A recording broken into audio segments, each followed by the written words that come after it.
ახლა ვისწავლოთ ფუნქცია, რომლის მეშვეობითაც ერთ სტრიქონს გადავაკოპირებთ მეორეში. წავშალოთ ეს და გავაკეთოთ სტრიქონები.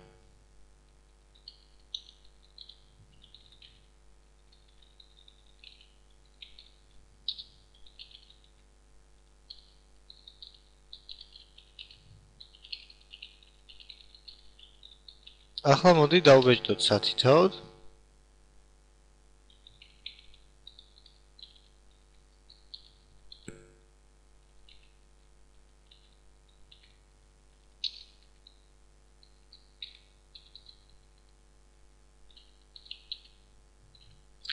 და ახლა გამოვიყენოთ კოპირების ფუნქცია.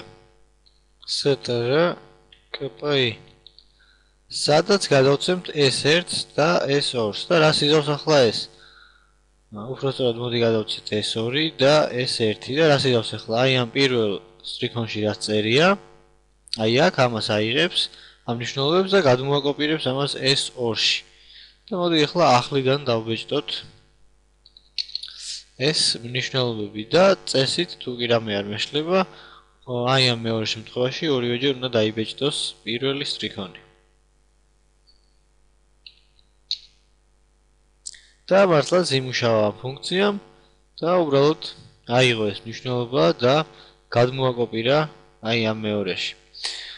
და აქ განმარტებულია აქვე ისიც რომ თუ კი დაუშვათ ეს სტრიქონი რომელსაც ვაკოპირებთ არის უფრო მეტი იმაზე, ანუ მოიცავს უფრო მეტი ინფორმაცია შეიცავს იმაზე, სადაც ვაკოპირებთ, მაშინ აი ამ ფუნქციის საქციელი ასე ვთქვათ არის განუსაზღვრელი.